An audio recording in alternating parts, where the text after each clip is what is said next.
Knobs. Different shapes, different sizes, different colours. We've all got them.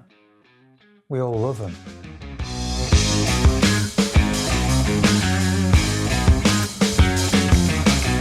So I'm assuming that you might have seen all the Murphy Lab stuff that Gibson have dropped recently, and it honestly looks and sounds amazing. I was well impressed.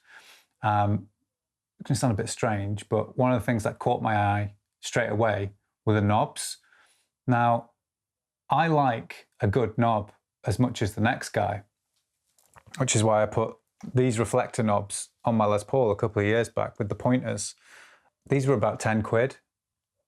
It says Gibson on the packet, so I'm assuming they're genuine, but they still look a bit cheap and cheerful. Gold side,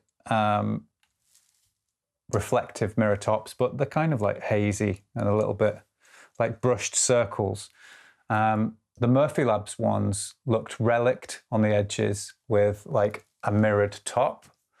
More reflective in the photographs of the guitars than when you see them being played, but that's Photoshop for you, isn't it? Sales.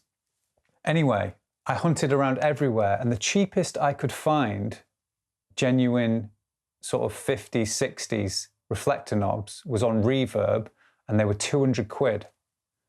Now, I love knobs. I don't love them that much. 200 quid. No thanks. Stumbled across this eBay account called 59 Parts, and that image sold me. Relic edges, truly mirrored top. 40 quid. 40 quid for 4 knobs. I bought them. Why? Why did you buy them? Well, to be honest, it was to shut me up. I was sick of seeing myself. I catch a little glimpse of myself in the mirror, looking online for hours for the perfect knob. Just find some and buy them and shut up. This is not one of those fake sponsored unboxings where I've actually had the knobs in my hand for the past 3 weeks. Look, the Jiffy's still sealed. They've just arrived. I want to see if they look exactly like the photo. Relic edges with a truly reflective top. 40 quid.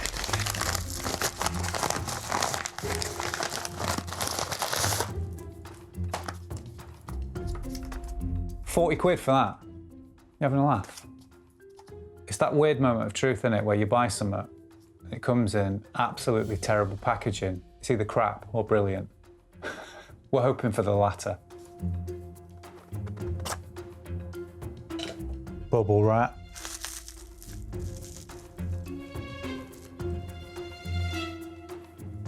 Okay, they're packaged.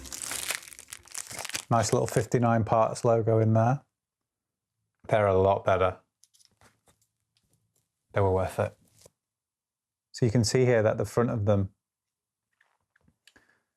they really are truly reflective, but aged, which is cool. So these are my current knobs, gold on the side, silver tops, but it's not really reflective, and there's kind of like circular lines, a little bit hazy. I'll just drop in one of the new ones that I bought. There's a volume and there's a tone. And you can already see that the difference in quality of material for the top, as well as the relicking process around the sides and the underneath. I didn't really push these down when I changed out my pots the other day, because I knew I was going to get some new knobs, so let's swap them over. Come on. That is unbelievable. Why is there always one? This is just your annoying mate on a night out who's had too much to drink. Come on, mate. We're going.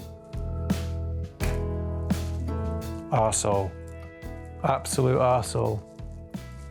Obviously, if you were putting new knobs on your guitar and you didn't have pointers, I would do it whilst you're holding it. But obviously, I've set these so I know where I want my 10 to be.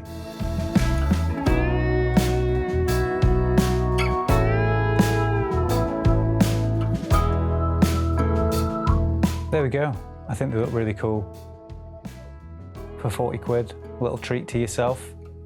If you're after that kind of relict, iconic look, go for it, why not? I've been wanting to change those knobs for a while because I think someone said they Epiphone knobs, and I was like, right, I'm not having that. So these look like the real deal. So new pickups, new pots, new switch, new knobs. Lots of upgrades recently, but I'm really happy with the way it looks, the way it plays, the way it sounds. Although the bridge and the tailpiece don't really match the brushed nickel neck pickup anymore. Oh well. See you soon.